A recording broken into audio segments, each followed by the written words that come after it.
Hey everyone, welcome back to D-Squared Stories, a weekly audio fiction podcast bringing you short, serialized weekly stories. We'll be continuing with Chapter 2 of Lottocracy. Without further ado, let's get into a quick recap and then we'll get started. Last time, I, Dominic was plucked from my peaceful life as a cafe owner by the Sortition, ISBIA's process of randomly selecting government officials. I, along with Matt Jansen and Megan Hoffman, were chosen to be the 3 co-governors of the entire country. On my first day, I met Alfred Wong and Isabella Reyes, the eccentric chairman of the Senate and chairwoman of the House. I also crossed paths with Representative Balsawood, a part-time tabloid reporter, and Representative Lisa Fay, an enthusiastic woman with a passion for government. I had just gotten done a heated conversation with Chief Gammon, head of security, when out of nowhere I was attacked by an assailant. He seemed confused to have been stopped by the chief, who promptly unloaded bullets into him. Chapter 2. Sic Semper Lottocratus. My memory after what would be called my attempted assassination is blurry. I remember Gammon's men pulling me through the Capitol building, my feet feeling more like they were gliding on ice than walking. I remember Gammon's voice barking orders. He sounded so confident and unshaken after taking a man's life. I could not tell you how to get from where I exactly was in the cafeteria to the governor's complex at the pace that we did, but somehow I got there. Everything started to come back into focus when I saw Megan and Matt's faces. Megan looked rather shaken by the whole ordeal. She hugged me. In any other situation, that would have been the most shocking thing, for a woman who was so usually reserved and distant as her. Matt gave me a reassuring pat on the back and smiled. He looked less shaken by the whole situation and more relieved to see me. The ringing in my ears finally started to dissipate as I started to talk with them. "You all right there, D-Squared?" Matt said. "A guard told me that knife-wielding psycho got within inches of you." I nodded, starting to clear the lump in my throat. "My gosh, that must have been terrifying," Megan said. "I'm glad that bastard got shot dead there and then." In any other situation, I would have been taken aback by her harsh language. She looked like she registered it as well and let go of me and seemed to dust herself off in an attempt to go back to normal. Matt squinted his eyes at this comment. "Well, I'm not," he said. "Now we can't question him to figure out why the hell he did that. Maybe something was just wrong with him." "Why does it matter?" she asked. "Even if he was just an unwell man, someone like that has no chance of readjusting into society." Matt gritted his teeth. An argument seemed ready to break out, and it was the last thing my rattled head needed to witness right now. "I should go call my wife," I said. "She should hear from me before this gets blasted on the news." I hardly made it 2 steps into the nearby hallway before I bumped into Isabella moving at full speed. "Oh, co-governor, thank God you're all right," she said. She wrapped her free arm around me. The other was, of course, as usual, carrying a cup of coffee. I do fear it had been refilled since the last time I saw her. That could have ended poorly if I had crashed into her. Maybe Gammon was right. Maybe I did need to work on my spatial awareness. I was not able to get a word in before the hyper-caffeinated House facilitating chairwoman started again. "If you're feeling up for it, Mr. Wong really wanted to get you in front of the press outside to make a statement and take some questions before rumors start to swirl," she said. "Only if you're up for it. I can stall for the time if you need it. I can do whatever you need. Anything. I mean, I do that for all 3 of you, not just you." I raised my hands in front of me to gesture for her to slow down. I let out a deep sigh. "Now is as good as ever," I said, knowing I would have to eventually. She smiled at me and gently took my arm and led me out into the front of the complex. I could see the perimeter of Capitol guards, flanking the small press corps and wading through the surrounding area, leaving no room for error. As I came out, there was a round of applause from them before I started to get immediately blinded by the flashes of their cameras. The bright lights and sounds made me start to freeze up again, but I felt Isabella move my arm, making me wave at them. I hardly made it to the microphone before I heard the questions getting barked at me. "Co-Governor, I'm glad you're okay, and I hope this isn't too soon to ask, but is there any consideration being given to loosening gun laws so law-abiding citizens can protect themselves from these knife-wielding maniacs?" They paused, and the only sound was the continuous clicking of cameras. Of course, now that I was going blind and numb, they were all patient enough to wait their turn in asking questions. At this time, this is not a high legislative priority for us," I said, trying to answer in the general direction where I heard the question. "Co-Governor, I'm glad you're okay, and I hope this isn't too soon to ask, but what was the race of the person who tried to assault you?" A brief fervor picked up in the crowd after this, but it quickly subsided. "I fail to see how that's relevant. Next question," I said. I felt Isabella give my arm a friendly squeeze, I assume as a way of saying, "Good job." I have to admit, at this point, I was getting a little uncomfortable with just how comfortable she was with me. "Excuse me, sir. Witnesses reported hearing the assailant call you a lottocrat, a derogatory term fueled by edgy influencers on social media platform Kling Klang," a familiar voice said. Seeing as Kling Klang has indicated no intention of cracking down on divisive incendiary content, do you believe that it's good our children have such unfettered access to this kind of content? It took me a moment, but I realized shortly it was part-time tabloid journalist Representative Balsawood who asked me the last question. He should be in lockdown right now, Isabella said with concern. She finally let go of my arm and seemed to wave at the security guards to point towards him. The reporter seemed to start to worm his way out of the small pool of press corps as he did his best to evade the swarm of guards that descended on him and tried to take him where all the other representatives were being held. For a brief moment, my vision returned to me as all the reporters in the crowd turned their flashy cameras and attention on the rogue representative. I quickly took advantage of my newfound clarity. "That's all the time we have for questions at the moment," I said. "As the situation develops and we get more details, our spokespeople will fill you all in." I turned my back and walked into the complex as I could hear the clicks of cameras, presumably returning to my direction. Isabella scurried to my side in a hurry. She gave me a quick thumbs up, which she then spun around into a finger gun. I might have found it more endearing if she had not spent the past 10 minutes treating me like a puppet. "All right, good work out there. I got a jet," she said. She almost vanished down a side corridor that I would not have even noticed just walking by it. Her sudden disappearance confused me, but before I could welcome it as a blessing, I saw Wong walking his way down the hallway towards me. I let out a groan as I realized she only left me alone because a new handler had come by to pick me up. "Seriously, guys, I need to call my wife and let her know I'm okay," I said flustered, "or there's going to be a second person who tries to kill me soon." "I will personally see to it that no one interrupts you right after this," Wong said. "I just needed to check in myself to see to it that you were all right. I meant to get here earlier. I have no idea how Miss Reyes wrangled 300 reps before I could wrangle my measly 100 senators." "A lot of caffeine and a dream," I said, getting a chuckle out of Wong. Plus, to be fair, she only wrangled 299. He brought his hand to his chin.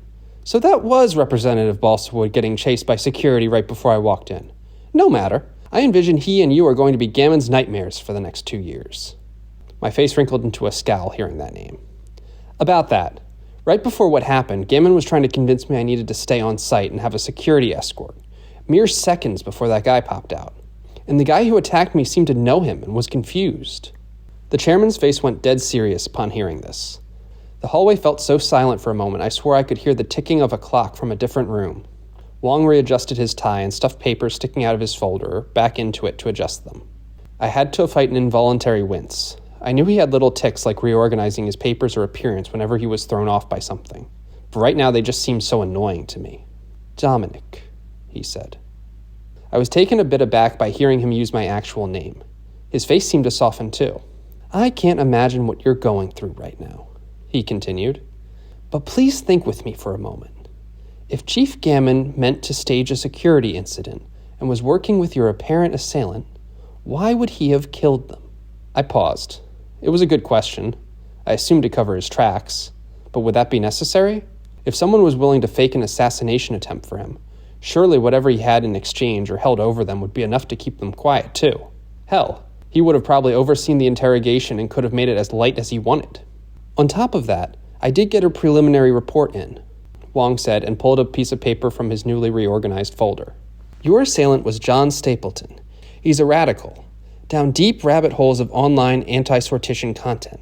He believes all sorts of wild conspiracy theories, that the sortition is rigged, and that the top 10 corporations just handpick all of the names from their low-level employees."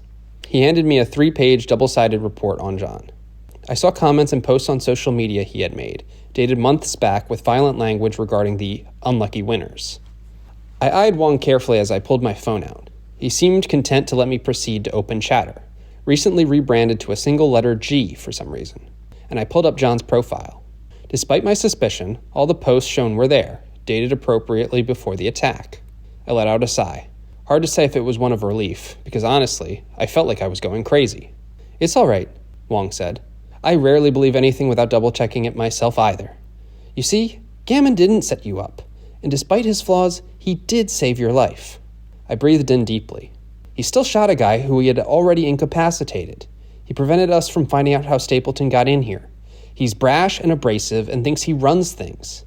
I'm going to put forward a motion to have him removed from his position. Wong's eyes widened. "That is, of course, something you can do," he said slowly. "We all serve at the pleasure of the selected officials. Each new government has a right to govern as they see fit, and that includes the selection of administrative staff. Such is the way of our Lottocracy." He must have noticed my brow furrow in anger because he quickly dropped the facilitating chairman tone and started talking like a real human. Look, all cards on the table, I don't like the guy either, Wong said. But I can't say he doesn't do a damn good job. Right now, he has his foot on the neck of every door guard and person manning the security cams, and whoever dropped the ball today is going to be in an unemployment line tomorrow. I looked at Wong. He could tell I was not fully convinced and continued. He is brash, he is abrasive, but he's effective and he commands loyalty. If you oust him over all of this, all while the papers report on how he personally saved you, you will never be able to hire a competent replacement. No one will take that job, either out of respect for him or for fear they'll get ousted for just doing their part. I frowned. So what? I'm just supposed to accept his terms on everything and let him pull the strings of how I live my life? At face value, yes, he said. He's a stubborn man, but he's also simple. If you bend the terms over time, he'll never notice. Accept the escort and accept the complex. Then slowly start to wiggle. You set your own schedule. Maybe you have an important series of weekend meetings with community leaders in Rockwell. Occasionally on weekdays, you want to visit your old school to thank our teachers for their service. You just play within the bounds of his game, and before you know it, you won't feel restricted at all. Trust me. After years of working with him, it's not that hard. I looked at him. I tried to come up with some counter, but could not manage it. In any other world where the sortition did not exist, he would have been the politician. His ability to say just the things that I needed to hear to get me to accept his position was unmatched. In my mind, I knew everything he said was just to make his life easier and to keep the peace. Like it or not, though, if I wanted to make it through these next 4 years, I probably needed to learn to be a little more like him and a little less like Gammon. Think on it, he said. Now, before anyone else comes by, you call that wife of yours. He stepped down the hall a bit, out of earshot of my conversation, but close enough to keep me in his eyesight. I pulled my cell phone from my pocket. 3 missed calls from Vicky. Not able to tell if that was a bad sign that she clearly stopped at a certain point. I gave her a quick ring. The phone rang twice before she picked up. Oh gosh, honey, are you okay? She asked. Yeah, I'm all right, I said to her. I think my plans of coming home tonight are a little shot, though. Honey, I don't care about that right now. I'm just happy you're all right. I was reading up on this. It's so crazy. He tried to kill you just because he hated the Lottocracy? That's what I've been told, yeah, I said, pausing for a bit. I'm surprised all those details have already hit the presses. I heard her briefly shuffling around some boxes at the cafe. ISP had a surprisingly good piece about influencers in this whole anti-Lottocracy movement. A bit short, and ended abruptly, but it was good. I felt my eyes roll out of my head. You still read that junk? I can't stand that tabloid garbage. It's my guilty pleasure. Plus, this writer has some pretty good stuff every now and again. I glanced out the window to see if I could still see him attempting to evade Capitol security. To my disappointment, it seems they had long since caught him. Anyway, I said to her, it might be some time before I can get back home with how antsy security is now, but I'll try to keep you in the loop. For now, I gotta try to get my first term back on track. Ooh, first term. Going for reselection? She said, laughing. Love you, honey. Please stay safe. I will. Love you too. I hung up the phone. I let out a big sigh and brought a hand to my face. I was not naive. I did not have high hopes for my time here, but this was turning into an absolute mess. I did not care what Wong said. There was something all too perfect about the timing of Gammon's intervention. Something was not right between him and my would-be assailant. He was right about one thing, though, and that was I had to play within Gammon's game. I would bide my time and be cooperative for now. As I thought through my plan, I suddenly saw Matt burst into the hallway. You can't be serious, lady, he said, stomping off in a huff. Lady, Megan called after him. And of course I'm serious. I don't think there should be a national education curriculum. I don't need these city types forcing their agenda on the kids in the heartlands. Matt turned and gestured to me. Are you hearing this? He asked me. She's talking about endorsing a bill someone is putting forward to repeal our national education standards. I was ready to shake my head in disbelief that I was already being thrown right into this. That's not quite as crazy as him thinking we should nationalize the bus system, she said. Is that so crazy? It worked well for the trains here, he said. Megan let out a huff as if she disagreed. I had my thoughts on each of the things they were saying, but I was not going to be able to discuss it at all in this situation. Who are you both even talking to? I asked them. We hardly had time to discuss anything with people at lunch. Oh, I guess you were out when all this started, Matt said. Miss Reyes had her staff apparently tell all the reps that for the next hour, we would be entertaining bill proposals for endorsement via video call from a secure line from their lockdown center, she said. I don't remember agreeing to it, but they seemed ready with their ideas nonetheless. Isabella, despite her age, was obviously experienced in herding cats. Even the least political people have one change they would love to see if they had their druthers. Promising them all a chance to have their dream policies get a seal of approval going into the first session was a tantalizing reward. I bet she did this every 2 years, and that Wong was not able to get away with it because of his crowd having overlapping and longer terms. I will admit I am surprised someone as sweet as her was capable of such duplicity. Seems like we're getting nowhere between the two of us. Maybe we need some time to breathe, Matt said. You mind taking over, D-squared? Megan looked over at me, seemingly content with this. We do only need 2 of us to approve to avoid a veto, she said. You're probably going to be the tiebreaker every time, since he and I can't seem to agree on anything. Yeah, that's fine, I said. They both smiled and made their way off in separate directions. I waited for them to get a distance before I put my hands on my mouth to muffle a distressed scream. Perfect. I get to listen to 200-something people pitch me policies that impact the lives of millions of people. Then I get to tell them whether or not I agree with it, or whether I plan to veto it. A great way to meet people who I'm going to have to see nearly every day for the next 2 years. I took a deep breath and I walked into the room where they had been video conferencing with the House members. I adjusted my collar and tie and sat myself down on the seat where I was facing the camera and screen. I saw an elderly gentleman facing me, face far too close to the screen.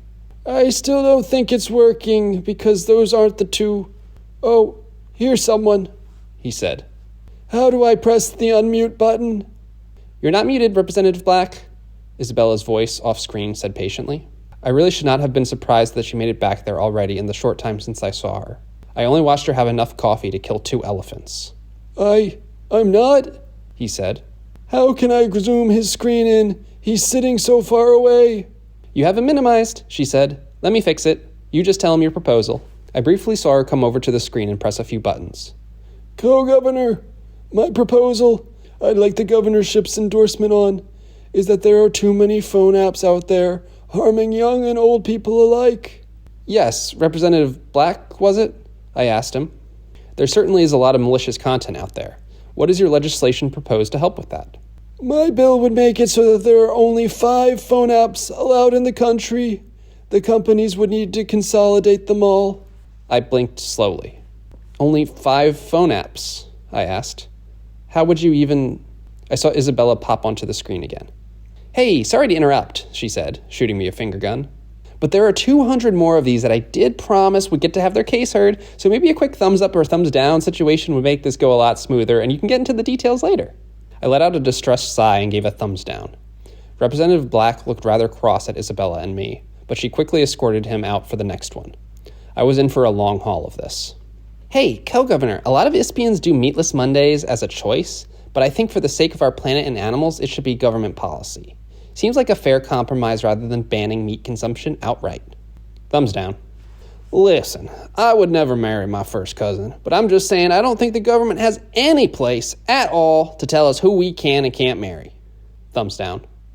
Hello, Honorable Co-Governor. There is too much hateful speech in this country, and I think we need a law creating an exception to our free speech clause and letting people sue those who use language they find discriminatory for emotional damages. Thumbs down. Mr. Co-Governor, don't get me wrong. I don't hate gay people. I just don't think they should be allowed to kiss in public. Just a fine, not criminalizing it. Thumbs down. Greetings, Co-Governor. It is with the utmost respect for you and our institutions that I put forward this bill, carefully studied long before I came here and drafted by myself and a team of my closest colleagues, in such a manner as to address the underlying issue without creating any unintentional consequences. Thumbs down. Was not going to wait all day for that. Hey, boss, I'll make this quick. About a decade ago, an ISPian tax reform bill passed that incidentally changed the federal property tax to 5% for individuals, but left the corporate property tax at 3%. I crunched the numbers and we could still balance the budget by setting all to a rate of 4.2%, giving individuals a small tax break and eliminating corporate advantage in the housing market. I had been checked out for a bit, staring up at the ceiling, waiting for people to finish before I gave them a thumbs down, but I paused for a moment. I started to bring my eyes back to the screen. I didn't know that. That's actually a really good idea, I said. As I looked at the screen, I realized I was looking at Representative Balsawood on the other side of the camera. A lot of people don't know about how many corporate advantages exist in this country, he said. I only learned about this when I was covering the Karada sisters buying up property in the Ispia Bay area under an LLC.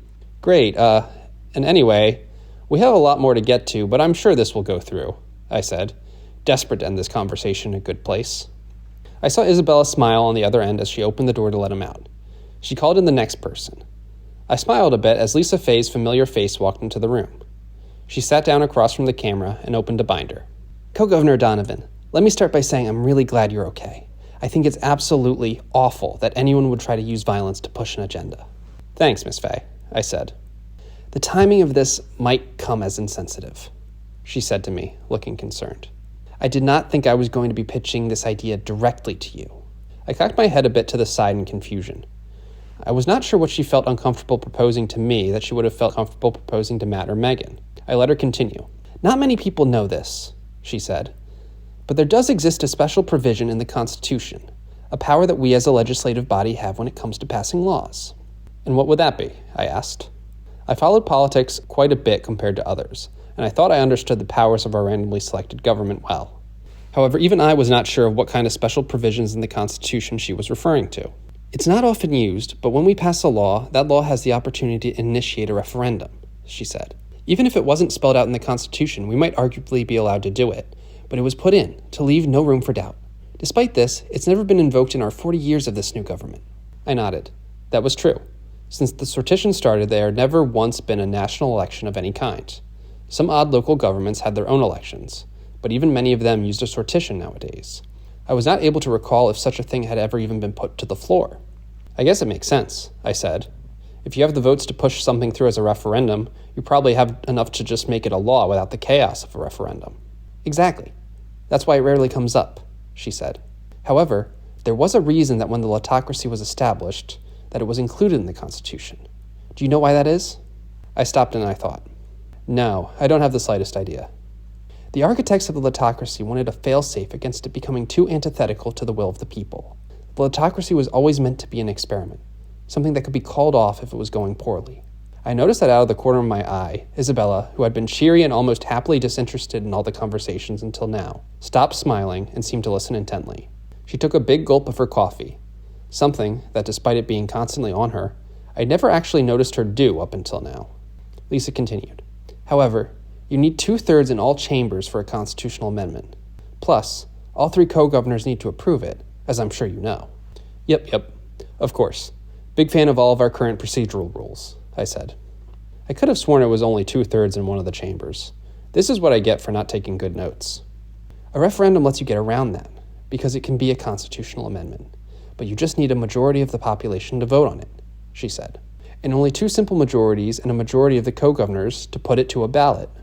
My head was starting to spin at this point from all the numbers getting tossed around. Sorry, what exactly are you getting at? I asked her. What do you want us to put to a referendum? She smiled, looking like she wanted me to ask that exact question so much earlier. Well, Co-Governor Donovan, she said, I'm glad you asked. I'd like to put forward a special referendum to a vote. She paused.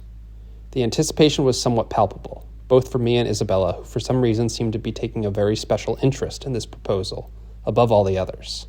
I had to hold myself back from asking her to spit it out already, as she seemed to relish building up this suspense. I want to put to all people in Ispia, she said, a vote to end the Lottocracy. Thank you so much for listening to this chapter of Lottocracy. If you enjoyed, please rate the podcast on the app, give it a like on YouTube, and share with anyone who you think might also enjoy.